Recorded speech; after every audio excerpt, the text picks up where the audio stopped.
pasa ningún problema. Ya, chiquilla, entonces hoy día terminamos la última clase clínica de procedimientos de colaboración, pero en esta unidad nos toca ver tomografía computada. Así que los invito a que escaneen el quiz online, el último quiz, el último quiz.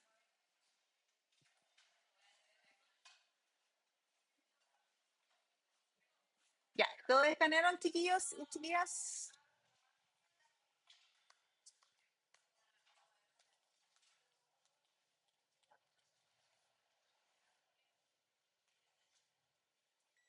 Ya, ahora sí, chiquillos.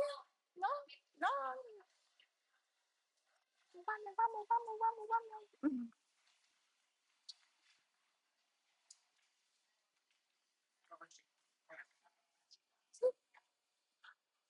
José Vázquez y la Connie. Como chiquilla, tome conita. Ya, súper. Ya, ahora sí, chiquillas. Muy bien. Bien, habíamos visto que en tomografía computada se parecía bastante los fundamentos físicos de cómo se produce la imagen a diferencia de radiografía. Seguimos ocupando un tubo de rayos, ¿cierto? Que tiene un ano, que tiene un cato y que a diferencia de radiografía y de mamografía, este examen, como se visualiza en este video, gira alrededor del paciente formando una imagen tridimensional. Eso es lo que hace especial a esta modalidad imagenológica, de manera de poder obtener imágenes no solamente en un plano, sino que además lo podemos reconstruir en otros planos que trabajamos y que hemos visto desde el año pasado. ¿Qué planos habitualmente trabajábamos? Sagital, axial, ¿cierto? El que estamos viendo en la imagen y el plano coronal, ¿cierto?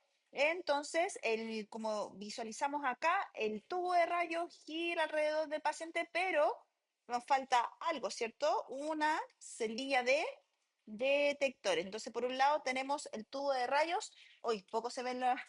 Vamos a cambiar el color de la letra. A ver si con verde. A ver, por ahí. Creo que el tubo de rayos está por un extremo y en el otro extremo se encuentran los detectores. Por lo tanto, deberíamos tener los mismos principios de protección radiológica, que es el principio filosófico ALARA. ¿Qué significaba ALARA? Que sea la dosis tan bajo como sea razonablemente posible. ¿Y cuáles eran los primas básicos de ALARA? Y blindaje. Muy bien. Ahora, imagenológicamente, ¿nosotros qué deberíamos obtener?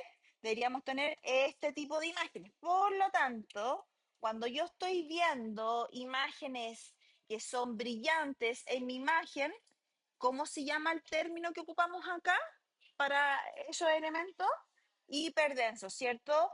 Versus aquellas áreas, ¿cierto? Como en este caso, ¿qué segmento anatómico estamos viendo acá, chiquillos?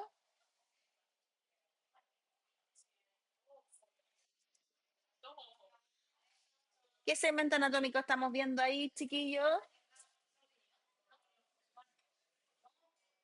¿Qué estructura, hoy? ¿Qué estructura anatómica tenemos? Este es el corazón. Por lo tanto, estos que se ven acá al lado, ¿qué son? Los pulmones. Y cuando yo veo los pulmones así oscuros, ¿cómo se llama el término?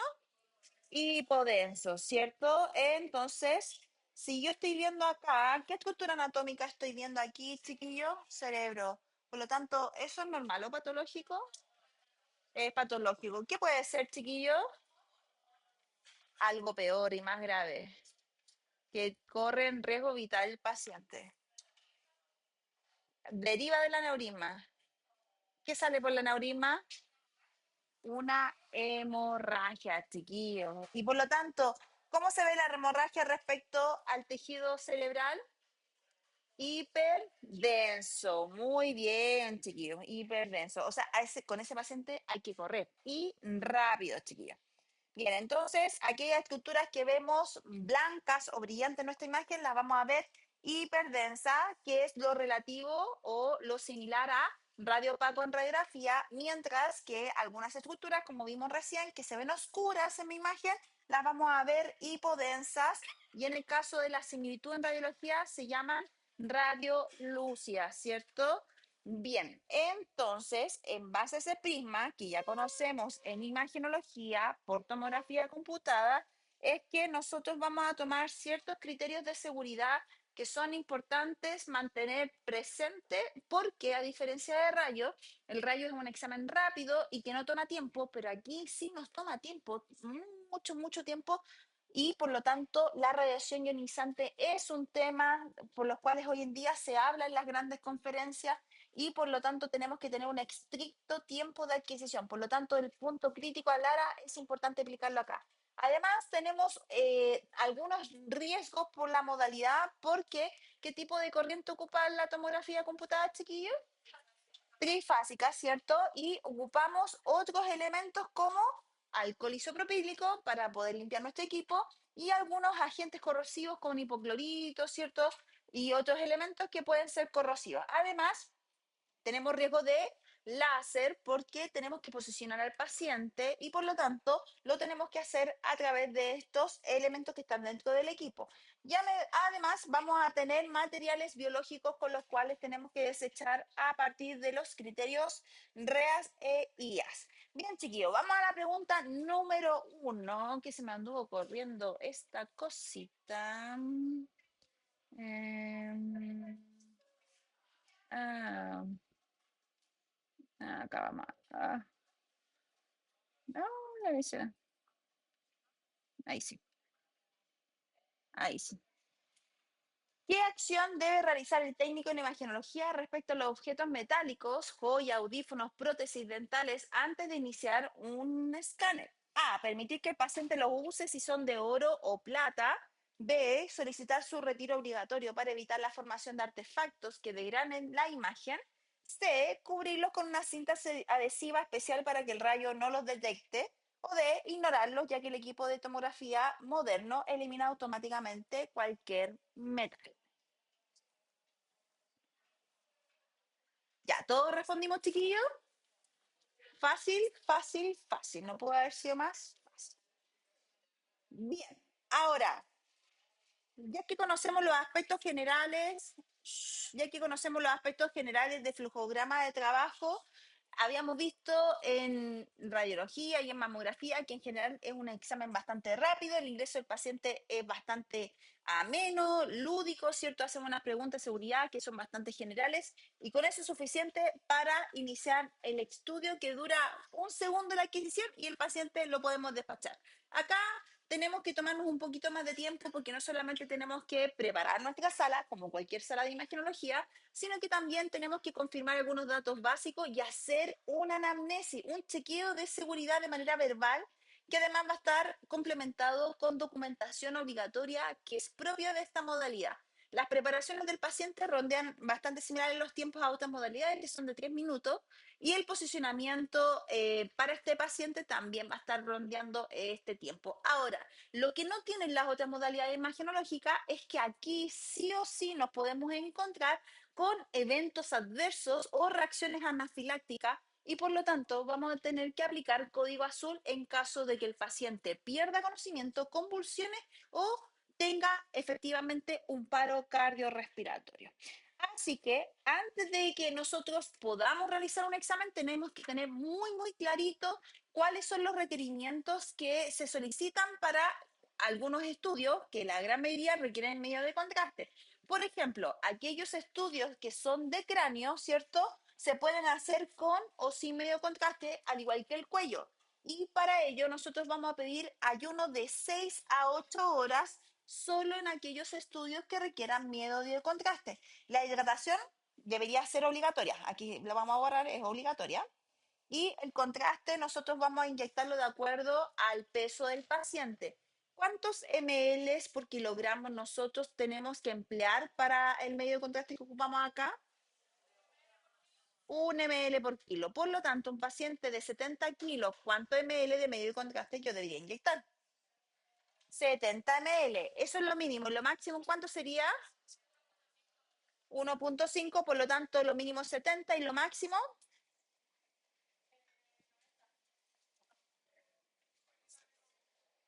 100,5 más o menos, ¿cierto? Bien, ¿y qué cabezal nosotros deberíamos emplear en tomografía computada, que lo habíamos hablado anteriormente por ahí?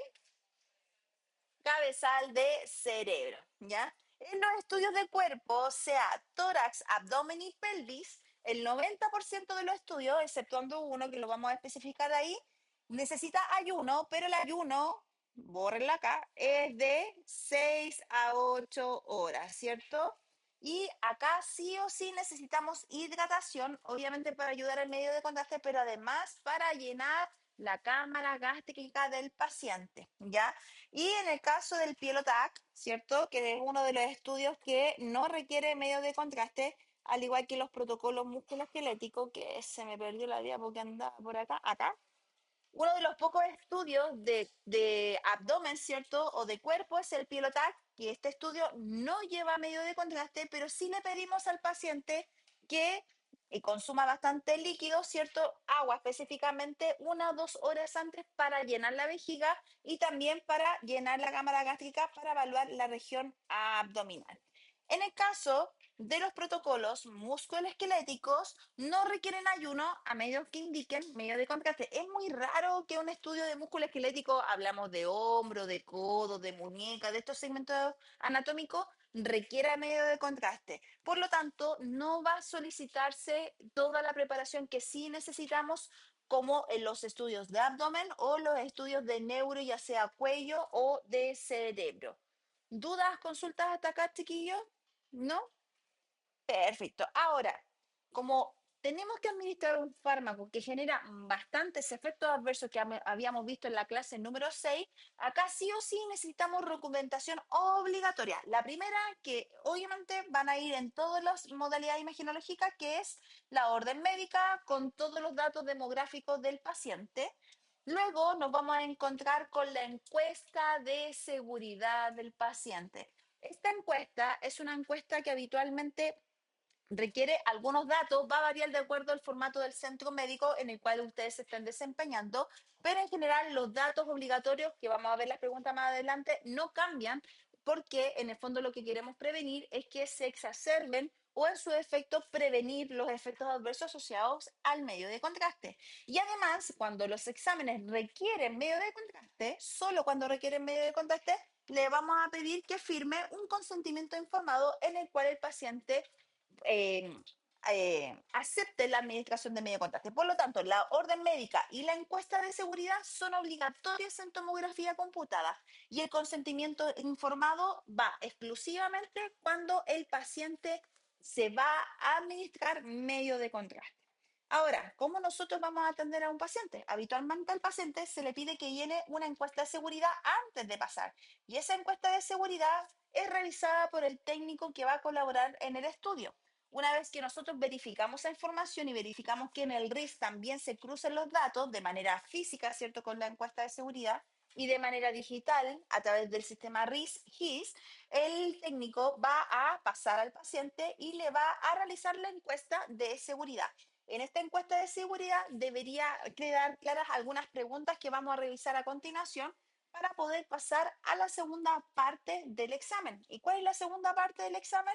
En la cual el operador pasa a la sala de procedimiento para posicionar al paciente y posteriormente instalar la punción endovenosa, que la vamos a acelerar un poquito, ¿cierto? Ahí está la operadora explicándole el procedimiento, probablemente le esté explicando por qué se va a hacer el examen, cuáles son los riesgos asociados a la administración de medio de contraste y va a instalar la vía endovenosa para conectarla posteriormente con la inyectora. Luego de eso va a posicionar finalmente al paciente de acuerdo al tipo de examen, en este caso un examen de abdomen y pelvis, para poder iniciar el procedimiento y si se fijan, activó el láser para poder ubicar tridimensionalmente al paciente. Bien, ahora, el flujograma que nosotros vamos a trabajar, tanto técnicos como tecnólogos médicos, es primeramente evaluar las condiciones del paciente, sobre todo cuando requieren medio de contraste, preparar los instrumentos y elementos clínicos para poder atender a mi paciente de manera completa, tenga o no la solicitud de administración de medio de contraste, posicionar al paciente, verificar que se encuentre de acuerdo a las características técnicas que requiera nuestro protocolo y posteriormente darle las indicaciones y educación al paciente en la salida.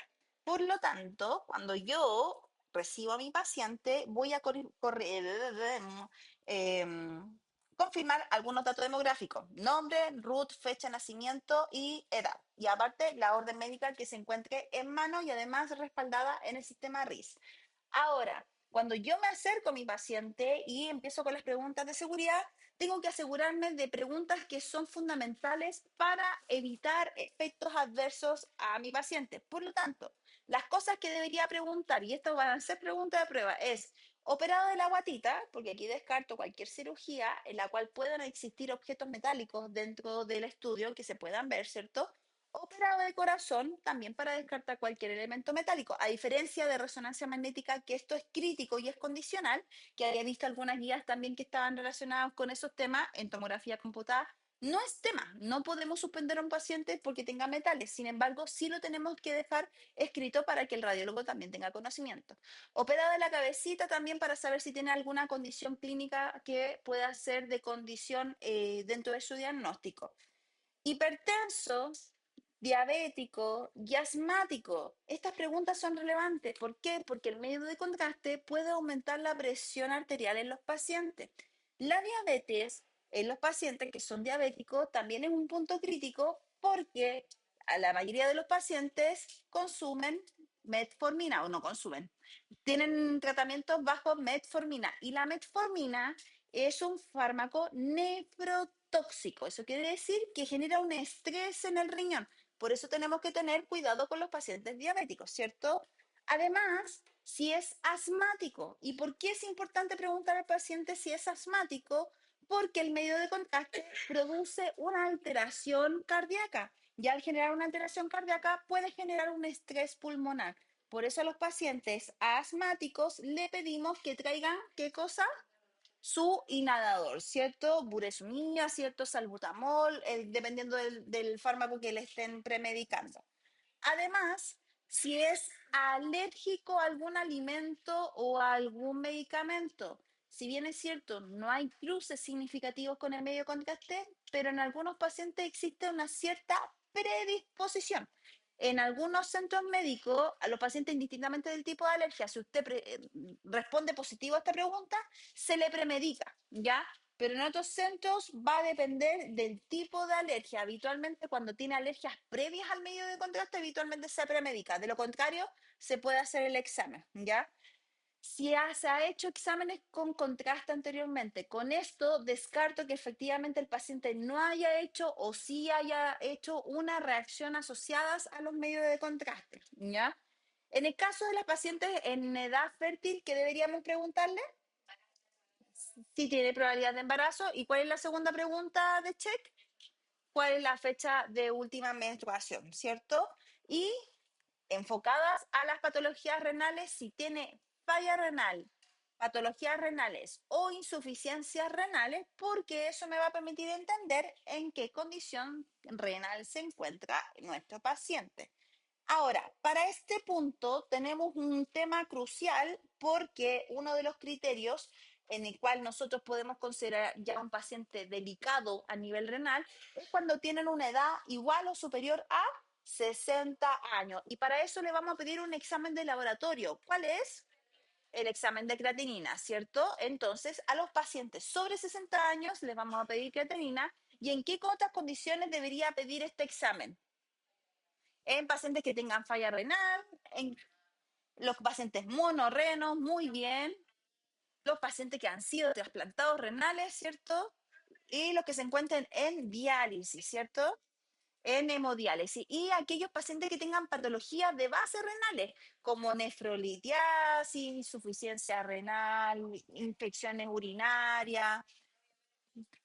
Los pacientes diabéticos hipertensos en general, cuando son jóvenes, en algunos centros médicos no le piden la creatinina, ¿ya? Pero en el servicio público, como todos los pacientes tienen hartas cositas al mismo tiempo, habitualmente les piden a todos la creatinina, ¿ya? ¿En qué otro caso también vamos a pedir creatinina? En pacientes que tengan antecedentes de cáncer renal o que tengan condiciones oncológicas, no precisamente del riñón, o en su defecto tengan inmunosupresión, porque la carga de fármacos que le dan a esos pacientes es muy, muy alta, ¿ya? ¿Dudas, consultas respecto a este punto? Dígame. Exactamente, me adelantó un poquito la pregunta. El tema de las tiroides es súper importante, como dice la Paulita, porque el yodo, que es el medio de contraste que nosotros ocupamos acá, genera un desequilibrio de la cantidad de hormona tiroidea que existe en la tiroides. Por lo tanto, los pacientes que tengan hipertiroidismo o hipotiroidismo también lo tenemos que verificar porque es muy probable que después del examen el paciente sienta bochornos durante el día por la cantidad de yodo que se administró para el examen, ¿ya? Eso es normal, habitualmente los médicos tratantes saben esta condición y solamente se le indica al paciente que siga con su premedicación normal tiroidea. De lo contrario, no debería pasar absolutamente nada. Si el paciente no toma su medicación tiroidea, obviamente su clínica va a ser un poquito más exacerbada, o sea, va a sentir un bochorno mucho más fuerte. O sea, de por sí, estos pacientes ya son medio delicados a nivel hormonal, entonces el medio de contraste puede exacerbar la condición. Muchas gracias, Paulita. ¿Alguna otra pregunta, chiquillos, respecto a este ítem de preguntas? ¿Mm? Cuénteme.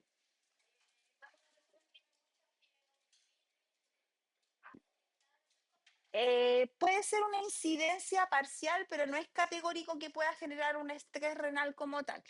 Por eso les decía que los pacientes que tengan pielonefritis, infecciones urinarias o algún otro estrés patológico, pero crónico, puede algunos centros pedir la creatinina. En su defecto, si el paciente es joven y se hidrata bien y eso lo lleva sobre la marcha, puede hacerse el examen, pero bajo ciertas cautelas de hidratación, que es lo que vamos a ver a continuación. ¿Ya? ¿Alguna otra consulta respecto a la administración de medio de contacto? ¿Qué cosa? Exactamente, sí. La diálisis, efectivamente, a diferencia de resonancia magnética, la diálisis sí puede eliminar el yodo porque es una macromolécula que es bastante fácil para el equipo para poder eliminarla. De hecho, se pueden hacer exámenes con medio de contraste, pero con la salvedad de que tenemos que asegurar que la diálisis sea dentro de las primeras 12 horas después de la administración de medio de contraste. De lo contrario, podemos generar un conflicto metabólico en nuestro paciente. Muy buena pregunta, Constanza. ¿Alguna otra pregunta, chiquillas y chiquillos? ¿No? Bien, entonces los puntos críticos de nuestros pacientes, ¿cierto? Son las condiciones crónicas que puedan tener. Por una de ellas tenemos el asma. ¿Por qué? Porque podemos exacerbar el cuadro asmático del paciente y la acción preventiva que podemos hacer, que podemos prevenir, baja la redundancia, o que podemos capear para el examen, es solicitar que el paciente traiga su broncodilatador. En el caso de la diabetes, tenemos conflicto con la metformina, ¿cierto? Que es un nefrotóxico y en este caso tenemos que consultar en el centro donde nosotros nos vamos a desempeñar. ¿Por qué? Porque en algunos lugares todavía siguen con la norma antigua de que la metformina se tiene que suspender para estos exámenes. Pero la última guía de la ACR, que se encuentra actualizada, indica que ya no es necesario la suspensión de la metformina. Sin embargo, algunos centros médicos no han actualizado esta información y por lo tanto se pueden encontrar que se suspende esta medicación, pero lo legal es que no se requiere suspender, ¿ya? Así que tenemos que consultar al centro médico cómo manejan esta situación. En el caso de los pacientes que tengan alergias en general, con énfasis a efectos cruces, ¿cierto? Como los mariscos, y marisco entre comillas, porque hay solamente un marisco que sí o sí puede generar un efecto cruce directo con el medio de contraste. ¿Cuál es? El que tiene una alta el piure, ¿cierto? Que este tiene una alta concentración de yodo y obviamente si el paciente es alérgico al piure es altamente probable que presente una reacción alérgica a yodo. Y en estos casos tenemos que evaluar la premedicación, ¿cierto? Al momento de agendar a este tipo de examen. En el caso de antecedentes clínicos como traumatismo o cirugía, ¿cierto? Tenemos que registrar esta información para poder alertar al médico radiólogo y así que no se pasen estas informaciones dentro del informe médico. Y mujeres que se encuentren en edad fértil, ¿cierto? Tenemos que consultar la fecha de última menstruación y en el caso de que la paciente tenga dudas o consultas, como hemos visto anteriormente, tenemos que pedir el examen de, ¿cómo se llama la hormona? Gonadotrofina coriónica, ¿cierto? O en su defecto, un test de embarazo casero para confirmar esta información. ¿Dudas, consultas hasta acá, chiquillos y chiquillas? ¿Hormonal? No.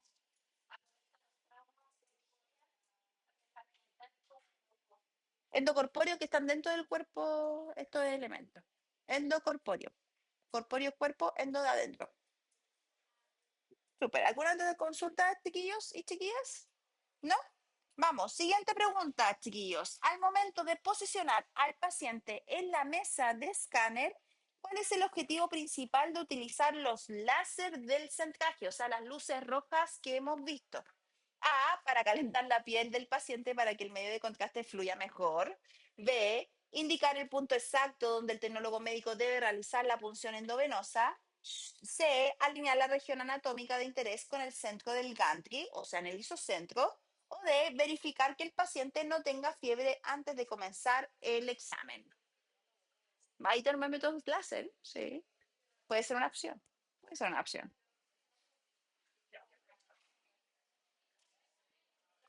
Dígame.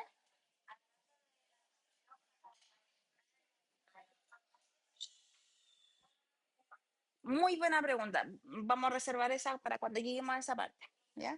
Dígame. ¿Qué cosa? Ah, el código QR. Ya, para los que no habían escaneado el código, pueden escanear el código QR. Ya, ¿todos respondimos la pregunta, chiquillos? ¿Sí?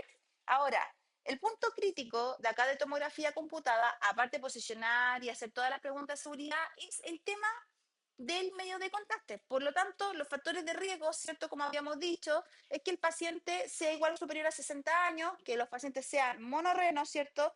Que tengan patologías renales o patologías o nefrectomías, ¿cierto? Parciales o totales, o que tengan cuadros inmunológicos o de depresión inmunológica, o en su defecto, pacientes oncológicos. Por lo tanto, si el paciente presenta un factor de riesgo, en este caso tenemos que seguir un algoritmo de trabajo que permita, ¿cierto?, poder asegurar la administración de medio de contraste. ¿Y cómo lo vamos a hacer? En que el examen de laboratorio, lo ideal es que fuera de los últimos 15 días. Hay centros donde aguantan hasta 3 meses de antigüedad, ¿cierto? Pero cuando este examen supera los 3 meses de antigüedad, ya lo tenemos que desechar porque no es conducente a la realidad que pueda presentar el paciente. En algunos lugares existe un test de creatinina rápida. Ya lo he visto en varios lugares de centro ambulatorio, que es como el test de glicemia, pero le ponen en una lanceta, pero en este caso para detectar los valores de creatinina. No da una certeza, nos da un acercamiento promedio porque depende de muchos factores la especificidad de esta tira. Sin embargo, nos puede acercar para poder tomar conductas rápidas de atención al paciente y así poder minimizar los tiempos de espera. ¿Ya? Ahora, el medio de contraste que nosotros ocupamos acá es el yodo. Y el yodo, a diferencia del gadolinium, es un medio de contraste que es altamente denso. De hecho, aquellos que han ido al laboratorio han visto el frasquito y han visto que adentro del frasquito se cristaliza. Por lo tanto, necesitamos condiciones especiales para este medio de contraste, como cuáles la temperatura, ¿cierto? Este medio de contraste tiene que estar siempre almacenado a una temperatura que se encuentre entre los 36 y los 40 grados. Así que uno de los elementos que nosotros necesitamos o accesorios que necesitamos, que le faltó a varios por ahí, es el calefactor dentro de las unidades de tomografía computada. No puede faltar el calefactor porque siempre tenemos que tener medios de contraste disponibles para la inyección, ¿cierto? ¿Y cuánto tiempo debería tardarse en eliminar el medio de contraste en nuestro cuerpo, lo normal? Entre 4 a 6 horas, ¿cierto? Y a medida que va bajando la función renal de nuestros pacientes, ese tiempo tiende a aumentar. Por eso es importante qué cosa pedirle al paciente antes de que lleguen los exámenes con contraste, mantenerse lo más hidratado posible, ¿cierto? Bien, ahora, para poder diagnosticar si realmente puedo inyectar medio de contraste o no, tenemos que sacar un cálculo a través de la fórmula de Kokorokov, que le habíamos dicho por ahí, de la Cockcroft Gold, ¿cierto? Que considera no solamente el valor de creatinina, sino que además considera el peso del paciente, considera la condición de género, si es femenino o masculino, ¿cierto? Y además sí, la CREA, el peso, la edad se me olvidó ahí, falta la edad, más, se me olvidó, más edad. Edad, creatinina, peso y género del paciente. Shh. ¿Para qué? Porque habitualmente los pacientes que se encuentren en el estadio 2 son pacientes normales y por lo tanto podemos administrar el medio de contraste minimizando los riesgos, siempre y cuando se hidrate el paciente, ¿cierto? Pero los que se encuentren en el estadio número 3, o sea que su función se encuentre entre los 30 y 60 ml por minuto, ¿cierto? Ese no es minuto, ¿cierto? Existe una alta probabilidad de que el paciente genere nefrotoxicidad inducida por el yodo. Entonces, a estos pacientes, habitualmente cuando tienen ese cálculo, y por qué les doy este dato, porque a ustedes los mandan a sacar estos cálculos, a veces las secretarias llaman de recepción y nos piden calcular, y a veces nosotros estamos ocupados, así que ustedes tienen que calcular estos datos. ¿Qué les pedimos a estos pacientes? Que se hidraten 24 horas antes, ¿cierto? ¿Para qué? Para preparar a nuestros riñones. ¿Con cuánto? Con lo que debería tomar un paciente común y corriente. Todos nosotros deberíamos tomar aproximadamente 3 litros de agua, pero de agua pura, no agua bebida, ni agua juguito, ni agua tecito, no, agua puritana, ¿cierto? Y 2 horas antes de entrar al examen, tiene que mantener una hidratación exhaustiva para poder preparar al riñón y recibir el medio de contraste. Shh. Y después a estos pacientes se le pide además que se siga hidratando 2 horas después de la administración del medio de contraste. O sea, literalmente estamos haciendo que esos riñones parezcan esponjas recién salidas del lavaplatos para poder minimizar los riesgos asociados a la administración del medio de contraste. Siguiente pregunta, chiquillos. ¿Qué instrucción de respiración es más común que el técnico debe reforzar al paciente durante la adquisición de un TAC de tórax o de abdomen? A. Respirar profundamente y de forma agitada para llenar los pulmones. B. Mantener una respiración normal y constante durante todo el disparo. C. Tomar aire y aguantarlo para evitar la borrosidad por movimiento. O D. Hablar en voz alta para confirmar que se encuentre consciente. Fácil, fácil, fácil. Voy a aprovechar de hidratarme.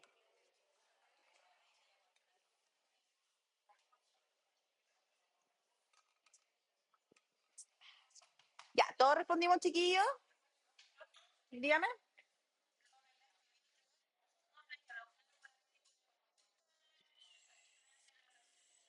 Ya, buena pregunta que nos comenta Francisca. Francisca, ¿cierto? Ya. Francisca nos pregunta que no le queda claro el estadio número 3. Este cálculo, el estadio 3, se calcula con esta fórmula del Cockcroft-Gold, ¿ya? Si este valor da entre 30 a 60 ml por minuto, es porque la función de ese riñón se encuentra más o menos y por lo tanto tenemos que tomar acciones preventivas. O sea, no es que esté funcionando tan mal ni tan bien, pero para poder asegurarnos que el medio de contraste no genere ningún efecto, sí o sí tenemos que preparar al riñón. ¿Y cómo voy a preparar al riñón? En este rango de función renal como tal, es administrando 3 litros 24 horas antes de que se haga el examen con medio de contraste. Y el día que se tiene que tomar el examen, antes de llegar 2 horas antes, tiene que seguir reforzando con 2 litros más de agüita. ¿Ya?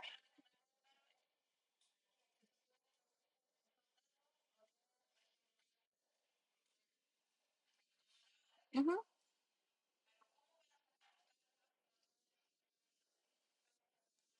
Es que estos datos o estos estadios habitualmente son los pacientes que tienen conflicto. Los pacientes que son, ¿dónde lo teníamos acá? Estos datos. Los pacientes que son sobre 60 años, los pacientes que son monorrenos, los pacientes que tienen problemas renales, tienen esta predisposición. Por eso a ellos sí o sí se les pide la creatinina y con eso poder calcular en base al peso, al género y la edad este dato. y con eso poder proteger a este perfil de pacientes que son los más críticos.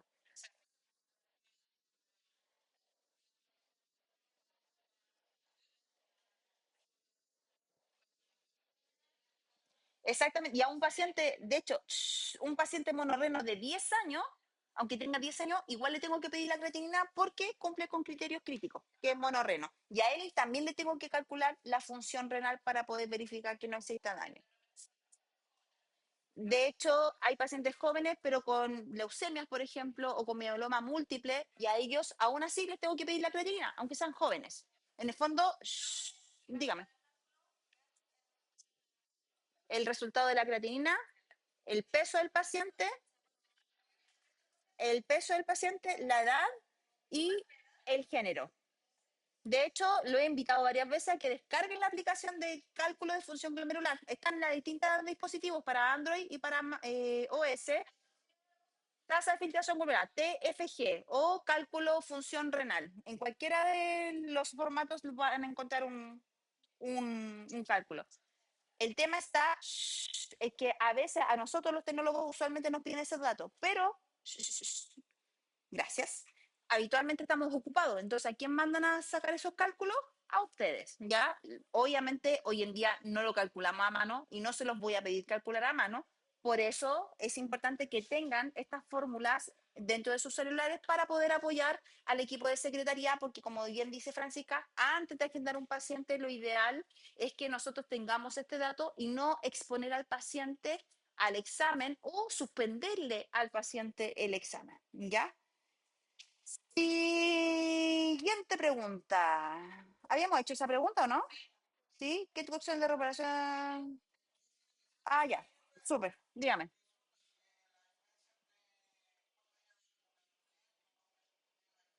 Habitualmente las mujeres tienen más variabilidad de la función glomerular a diferencia del hombre. Por lo tanto, sí, suena así como un sesgo, pero habitualmente las mujeres tienen una baja de la función glomerular a diferencia del hombre. Por eso es importante disponer el género del paciente, género biológico, no disposición ni orientación sexual, sino que es género biológico del paciente. Hay una cierta predisposición a que la función renal sea levemente más bajita en las mujeres que los, ¿ya? Por condiciones fisiológicas hormonales. Las mujeres cumplen con un perfil hormonal más complejo a diferencia del hombre y por lo tanto eso genera un estrés metabólico en la mujer a largo plazo a diferencia del hombre. Tenemos las hormonas sexuales, que son cuatro perfiles distintos, aparte de la testosterona y aparte de todo el perfil hormonal que todos los seres humanos tenemos, a diferencia del hombre que maneja solamente la testosterona. Entonces hay un cierto perfil metabólico que es más estresante en las mujeres que en los hombres. Nos tocó po, la biología, ¿cierto? Bien, entonces, ¿cuáles son los pasos en los cuales ustedes van a colaborar con el paciente, ¿cierto? En el flujo de atención en tomografía computada. Primero, vamos a recibir a nuestro paciente, ¿cierto? Y para ello, ustedes van a tener que hacer el aseo clínico, ya sea con aseo terminal, si es que el paciente estuvo con aislamiento, o aseo básico, ¿cierto? Y el equipamiento con que debería limpiarlo con alcohol isopropílico, ¿cierto? Y además habilitar y clasificar contenedores, ¿cierto? Para poder clasificar nuestro material biológico si así se genera durante el procedimiento. Además, al momento de recepcionar la información del examen, usted tiene que confirmar de manera cruzada, la manera verbal, que es lo más básico, ¿cierto? Pero además que los datos físicos que le pasen a usted estén en cruce con la información digital del RISPAC, ¿cierto? Validar documentos obligatorios que es la orden médica y el consentimiento de administración de medio de contraste más la encuesta de seguridad y en caso de pacientes pediátricos o pacientes que no sean autovalentes, sí o sí tienen que venir con acompañantes, ¿ya? Y durante la entrevista nosotros vamos a pedir o vamos a solicitar el retiro de ropas o elementos que tengan contenido metálico, ¿cierto? Y disponer de una bata para poder minimizar la exposición, ¿cierto? En caso de que la ropita del paciente no sea la indicada. Así que para ello vamos a retirar todos los objetos metálicos, ¿cierto? Excepto en los protocolos de cerebro. ¿Por qué? Porque habitualmente el paciente del cuello para arriba es poco, entre comillas, los elementos decorativos de metal que tengan, ¿cierto? y no es necesario retirar en el caso de las mujeres el sostén o algún otro elemento que se encuentre del cuello hacia abajo. Así que en el caso del cerebro no es necesario disponer de bata para el paciente, ¿ya? Ahora, ¿qué vamos a hacer durante el examen? Primero, vamos a dar asistencia al tecnólogo médico para poder colaborar en el posicionamiento del paciente. El posicionamiento del paciente, como se visualiza acá, está en decúbito supino, ¿cierto? Puede ir con la cabeza al gantry o los pies al gantry dependiendo del examen. Además, ustedes van a colaborar en el centrado y en la seguridad que va a requerir el centrado porque en esta parte nosotros vamos a aplicar el láser para poder marcar anatómicamente el segmento que necesitamos estudiar. Por lo tanto, ¿qué le vamos a pedir al paciente al momento de activar el láser?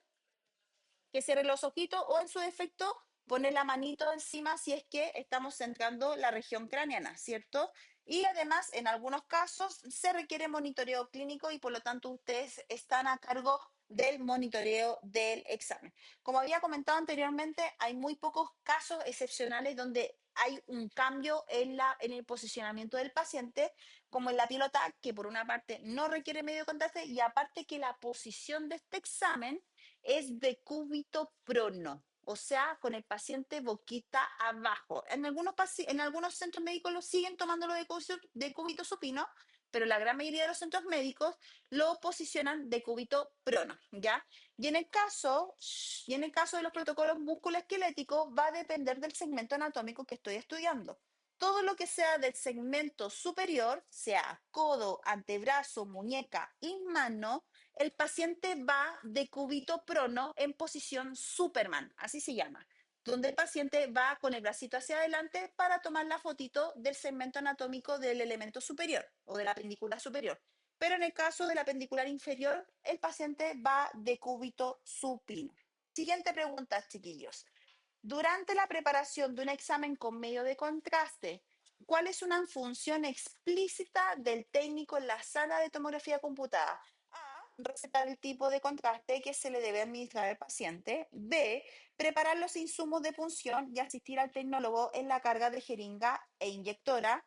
C. Realizar la interpretación diagnóstica de las imágenes apenas aparezcan en el monitor. O D. Firmar la orden médica en reemplazo del médico radiólogo.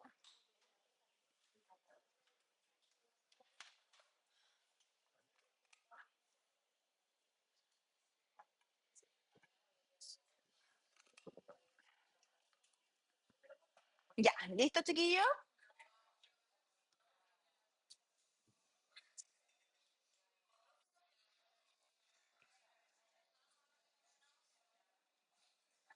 No siempre. En el servicio público ustedes tienen facultades, pero en el privado el tecnólogo médico, ustedes preparan solo la bandeja de punción. Y en caso de paro cardiorrespiratorio, ahí tienen facultades para funcionar en servicio privado, pero solo porque el profesional está a cargo de la reanimación. ¿Ya? Bien, chiquillo, entonces, cuando nosotros dispongamos de la preparación para la administración de medio contraste, nosotros vamos, bueno, en realidad ustedes van a tener que preparar la bandeja de punción endovenosa. ¿Y qué vamos a solicitar? ¿Qué vamos a solicitar para la bandeja de punción? Obviamente, el contenedor, que puede ser un riñón de acero inoxidable, ¿cierto? O una bandeja desechable. Además, vamos a ocupar distintas bránulas. Las que más se emplean, ¿cuáles son?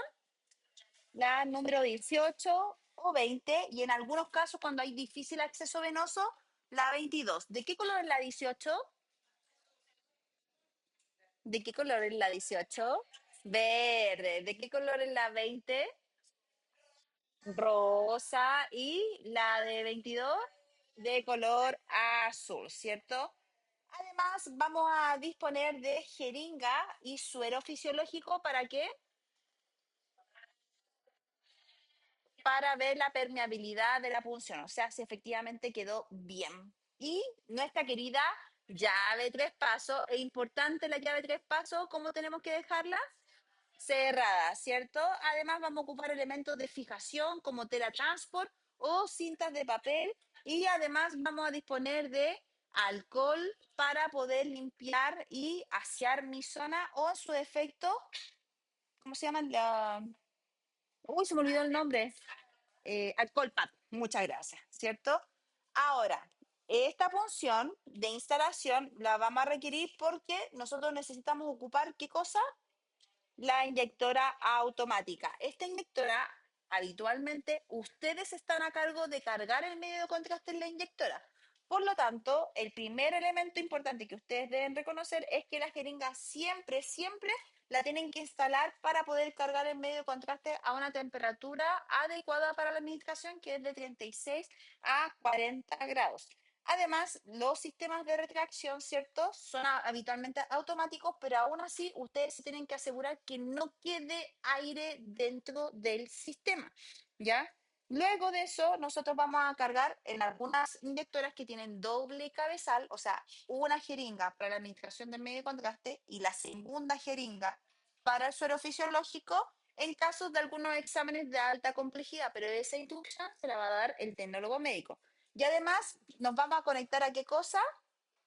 A un alargador venoso, así se llama el material clínico, que nos va a permitir conectarnos con nuestro paciente. Entonces, una vez que yo ya tengo conectada y flechada, ¿qué significa que se estuviera flechada? Para eliminar el aire, ¿cierto? O sea, que el conector venoso no quede con nada de aire, porque ¿qué pasa si queda con aire el conector?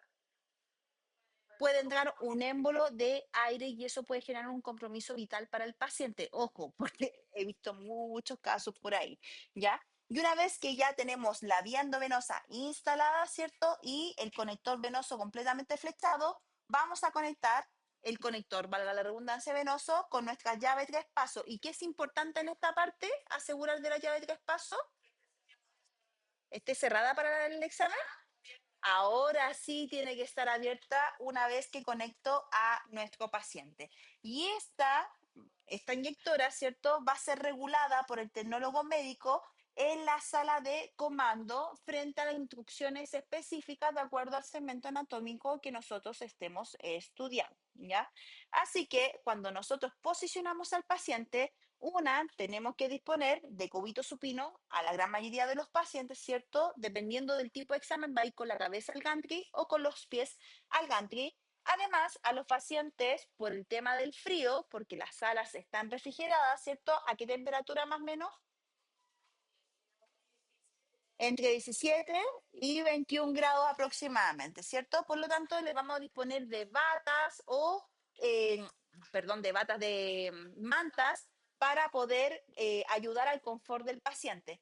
Además, en algunos casos vamos a tener que poner inmovilizadores a los pacientes, sobre todo los pacientes pediátricos, y el pedal, ¿cierto? Que están junto en la base del equipo, me permite subir o bajar la camilla para poder ubicar anatómicamente a nuestro paciente.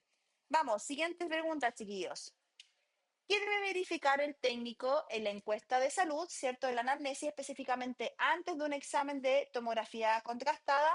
A, si el paciente tiene antecedentes de alergia al yodo o insuficiencia renal. B, el color de ropa favorito del paciente para ajustar el fondo de pantalla. C, si el paciente trajo acompañante para que lo ayude a pagar el examen. O D, la marca del televisor que tiene el paciente. No, ese fue el chancho, la inteligencia. No, pues no. Eso están hechos por ChatGPT, no tienen ni un sentido. Pues sí, en el fondo es como para que ustedes vayan ubicando la respuesta correcta, ¿ya? Estas preguntas jamás van a aparecer en mi prueba, jamás. Ya, chiquillos. Ahora, ¿cuáles son los accesorios? El segundo accesorio que nosotros vamos a ocupar en tomografía computada, como se visualiza acá, la operadora tiene en sus manos el cabezal de cerebro. Y el cabezal de cerebro habitualmente se dispone de una ranura que se encuentra en la camilla. ¿Para qué? Para que la paciente que tenga un examen de cerebro, un examen de cavidades perinasales o un examen de cuello, por ejemplo, pueda descansar la región cervical o la región craneana de la paciente para poder ubicarnos al centro de mi equipamiento. Ahora, para तो ello hello दोस्तों, nosotros, आज हम आपको बताएंगे city ahora, para ello nosotros vamos a activar el láser, ¿cierto? Y vamos a buscar el punto central al centro del paciente, o sea, al centro de la cabecita del paciente para marcar el cero, que es el punto donde va a partir el examen, y así poder comenzar con el estudio como se visualiza en esa imagen, ¿ya? Todos los protocolos de cráneo, de cuello o de columna cervical cumplen con este requisito, además del ayuno de 6 a 8 horas si requiere la administración de medio de contraste. Por lo tanto, el accesorio que nosotros vamos a ocupar va a ser el cabezal de cerebro, ¿cierto? Más las esponjas que trae ese cabezal para darle confort al paciente y la posición del paciente va a ser de cúbito supino, ¿cierto? Y la dirección del paciente va a ser con el cráneo hacia el gantry, ¿cierto? Ahora, Y para se pueda controlar. Para los estudios de tórax, abdomen y pelvis, vamos a ocupar el segundo accesorio que es, ¿cómo se llama ese? Ah, que lo pregunté en la primera prueba. El extensor de camilla. Si se fijan, no es más que una aleta alargada, ¿cierto? Que permite poder, como dice su nombre, extender la camilla para que podamos posicionar al paciente. Entonces, el operador lo que hace acá es ubicar en la misma región donde se alista este extensor. ¿Para qué? Para posicionar a mi paciente, pero en este caso, ¿qué posición trae el paciente? De cubito supino, pero en vez de cabeza al gantry, va con los pies hacia el gantry. Estos exámenes que ocupan el extensor de camilla es tórax, abdomen y pelvis, que son uno de los exámenes de mayor frecuencia. Si se fijan, además, en este examen, ¿qué le vamos a pedir al paciente? Que eleve sus manitos hacia la región cervical, ¿cierto? La región craneana. Y además vamos a ayudar al paciente a poder minimizar los movimientos con elementos de fijación. Y además le vamos a poner una almohadita, ¿cierto? Debajo de las piernas para ayudar al confort del paciente porque es bastante incómoda esa posición. Dígame. Buena pregunta, buena pregunta. Va a depender del equipo. ¿Por qué? Porque a medida que yo voy sacando mi camilla del equipo basal, la camilla queda flotando. Esa posición habitualmente no la ocupamos mucho porque tiene que pasar primero las piernas, después tiene que pasar por la pelvis y después por el abdomen. ¿Cuál es el problema de esto? Es que los pacientes que son chiquitos y con IMC muy elevado desbalanzan la camilla, la pueden quebrar. Entonces, esta posición que tiene la operadora no es la más recomendada en ese tipo de pacientes, sino que al revés, con la cabeza hacia el gantry. ¿Por qué? Porque obviamente el paciente a medida que va avanzando se genera menos probabilidad de que se quiebre la camilla porque avanza menos, ¿ya? No es el más recomendado, pero no es que esté mal. En el fondo va a depender del centro médico y del tecnólogo con el que esté trabajando para ver cuánto cuidamos nuestro equipo también, ¿ya? Por lo tanto, buena pregunta esa. Hay ciertos límites de pesaje que pueden resistir estos equipos. Habitualmente, lo máximo que deberían aguantar son entre 150 a 200 kilos, ¿ya? Que es el rango promedio máximo que podemos tener con pacientes con IMC elevado. Y no deberíamos tener problemas con ese rango de peso. Ahora, como se visualiza acá, nosotros qué accesorio clínico vamos a ocupar para este examen, ¿cómo se llama? El extensor de camilla. Además, ¿qué le vamos a pedir al paciente? Que suba los bracitos, ¿cierto? Y debajo de las piernas, ¿qué le vamos a disponer? Una almohadilla para aumentar el confort y además en algunos casos le vamos a poner elementos de fijación para disminuir el movimiento. El centraje va a depender del el estudio que habitualmente o puede ser en la región cervical para el tórax, ojo, para el tórax y para el abdomen en la región intermamilar, ¿cierto? Para empezar el abdomen y pelvis. Por lo tanto, va a depender del equipo que puede ingresar el paciente o con la cabeza hacia el gantry o con los pies hacia el gantry. Eso va a depender del tecnólogo médico con el cual estén trabajando, ¿ya? Además, para este examen, ¿qué le vamos a pedir al paciente?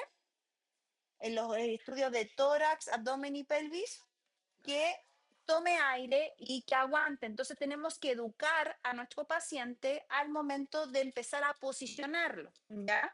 Y además, a todos los pacientes que no lo hemos hablado, a todos los pacientes que vamos a administrar medio de contraste, ¿qué le tengo que advertir al momento de inyectar medio de contraste? Exactamente, ¿qué va a sentir? Calor, deseo de orinar, mal sabor en la boca y ardor en la garganta durante los primeros segundos. También hay que advertirle que si por alguna razón siente náuseas o siente la necesidad de vomitar, ¿qué tiene que hacer?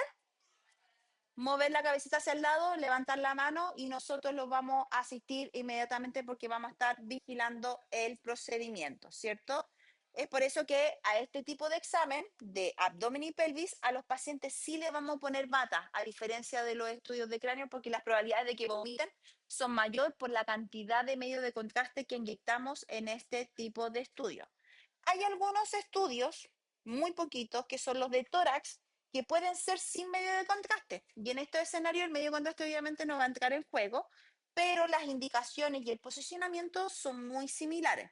Todos los estudios que son de abdomen y pelvis van con medio de contraste a menos que la orden médica indique lo contrario. ¿Ya? Como dijimos anteriormente, al paciente le tenemos que advertir que durante la administración del medio de contraste va a sentir calor, deseo de orinar, mal sabor en la boca, ardor en la garganta y esto dura entre 5 a 6 segundos iniciada la administración de medio de contraste. Estos efectos habitualmente son normales y son inmediatos en la inyección y a medida que van avanzando los segundos, estas sensaciones deberían ir bajando en el tiempo, ¿ya?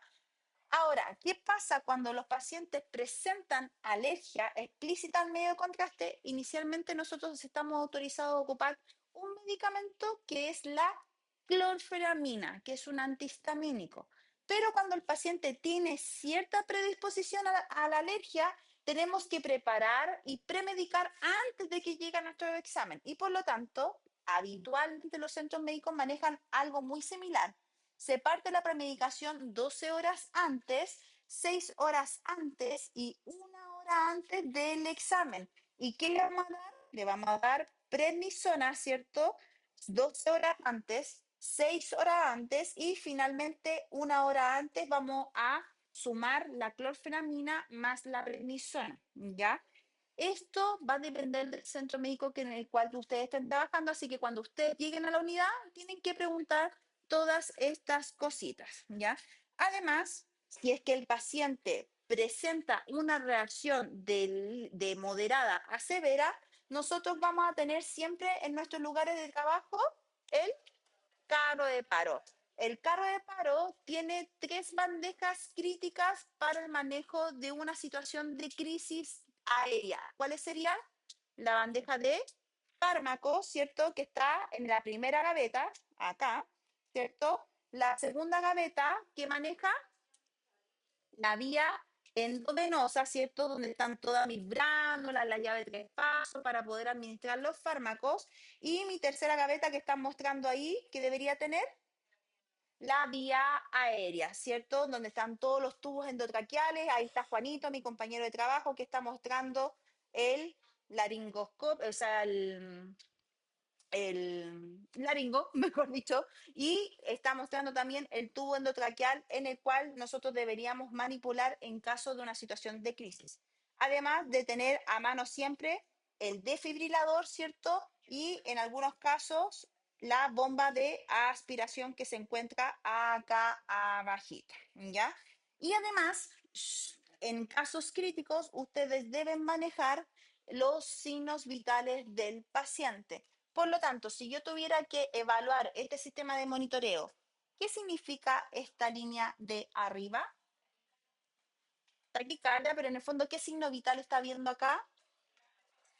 La frecuencia cardíaca, ¿cierto? Ese número en color amarillo, ¿qué me está indicando? La saturación del paciente, ¿cierto? Y este número que está aquí en rojito, ¿qué me está indicando? La presión arterial. Y esas curvas que están ahí, chiquillos, ¿qué significarán? La frecuencia respiratoria. Muy bien, chiquillos. Pregunta número 6. Si el paciente presenta una movilidad muy reducida, ¿cuál es la técnica recomendada para trasladarlo a la mesa del tomógrafo?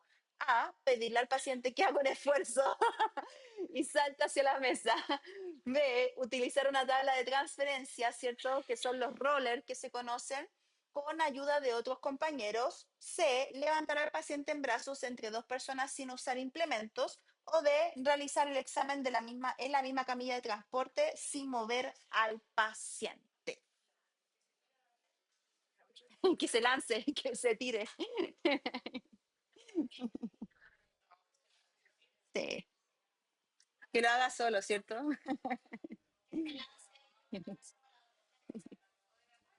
Mira,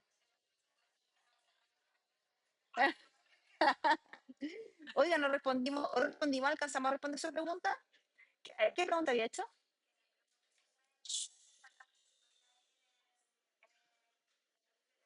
Vía endovenosa periférica. Sí, efectivamente. Como delante estábamos hablando de la punción endovenosa, ahí me quería aprovechar de la pregunta, se me había olvidado, muchas gracias. Siempre el medio de contraste se va a administrar de manera periférica, entonces siempre la punción tiene que ir o en los bracitos y en el caso de las pacientes que tengan mastectomía total, como le retiran los ganglios centinela, tenemos que puncionar el pie, ¿ya? Yo he conocido técnicos que son secos funcionando los pies, así que ustedes deberían alcanzar la misma experticia, ¿ya? También conozco tecnólogos médicos muy buenos que funcionan piecitos. Y en algunos casos administramos medios de contraste oral, pero son para casos muy puntuales y siempre van a ser bajo la dirección del tecnólogo médico que esté a cargo, ¿ya? Bien, entonces, ¿cuándo van a ser la educación y las indicaciones de salida para nuestros pacientes?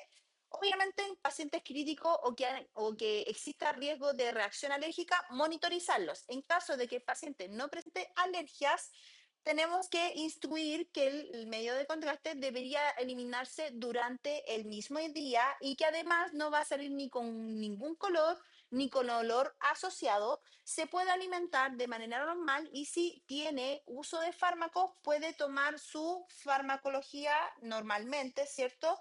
Y asegurar, ¿cierto? Que el paciente no tiene ningún efecto de radiación después del examen, se puede acercar a niños, ¿cierto? A personas de tercera edad o a mujeres embarazadas porque no queda ningún residuo radiactivo durante el estudio.